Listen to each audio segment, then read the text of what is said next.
Hi, it's Stephanie, and this screener is in response to a screener I saw this morning regarding a domino falling effect. And I had an idea, so I thought I'd do a screener on it. And this is what I've come up with. You can see at the top here, these are the dominoes that I've built in PowerPoint that I'm using for this effect that's down at the bottom of the slide. And there's an animation that triggers this and makes these dominoes fall. So let me just show you what it looks like. I'm just going to preview the animation. I've added a hand in there just to kind of knock down the dominoes. I'll do it one more time. Sometimes in Screenr, when you're showing an animation like this, the animation looks a little jittery when you're watching it in Screenr, but in PowerPoint here it comes out nice and smooth. So let me show you how I created the effect. First off, I created a domino, and the domino was just simply a rectangle in circles in PowerPoint. So you can see it, even if I highlight that, you can see that all those little objects are being highlighted. And I just did it one square at a time. So I took the bottom piece of a domino, created, just drew a black rectangle, two white circles in the position of 2, and then that's it. And I repeated that for each of the other pieces, and I just snapped them together to create the fully formed domino. Underneath each of these dominoes is also a box. It's the same height and width of the domino itself, but it's transparent. So in other words, it has no fill and no outline. And the reason why that's there is because I'm using a spin animation in PowerPoint to knock these dominoes down.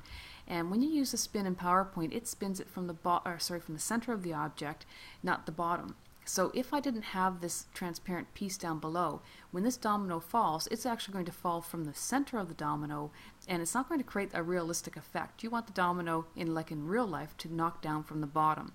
So by adding this little piece here, it increases the height of the overall domino, allowing the spin effect to occur right at the base of the domino, which is where I want it to be. So once I did that, I just pressed Control C, and then I went up to the Home menu, chose Paste Special as a PNG to preserve the transparency of that rectangle box that's sitting below the domino. So now I've got this heightened or a larger domino, a taller domino, and from here I can apply the 3D effect. Now I just applied two simple effects in PowerPoint. From the Format menu, under Picture Effects, under Preset, I chose a preset of 12, which is in the lower right corner.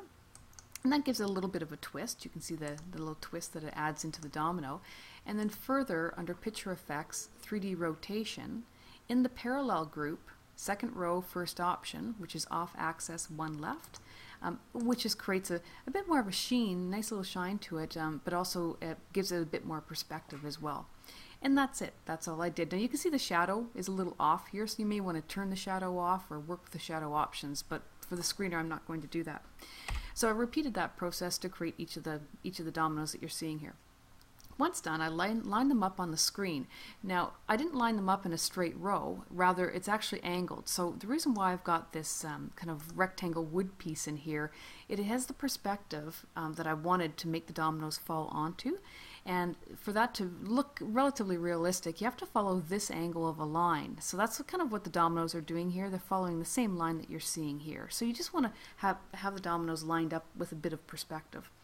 And then once you've done that, you just want to apply the animation effect of spin. So from the animation menu, just choose spin. Now this is PowerPoint 2010, but 2007 has the exact same option. After you apply the effect, you just want to make sure that it starts with previous, its duration is fast. So you can do that either from the menu up here, or you can go under Effect Options and apply the timing. So there's a timing tab here. You can just choose 0.5 seconds for very fast. And under the effect of the spin, you want to change the amount of spin. By default, it's at 360. So change it to 60 degrees as 60 degrees clockwise. And then, and that's it. And you want to repeat that process for each of the each of the dominoes. Now in PowerPoint 2010, it's pretty easy to do that repetitive animation work because it has an animation painter in it, very similar to the Format painter. So it makes it very easy to do. And then just want to make sure that each of the dominoes, the timing delay between each is at least 0.25. So picture the first one comes in, and then a quarter of a second later the second one comes in, quarter of a second later the next one, and so on and so forth. And once you've done that, basically you'll get this kind of effect. So hopefully you find that helpful.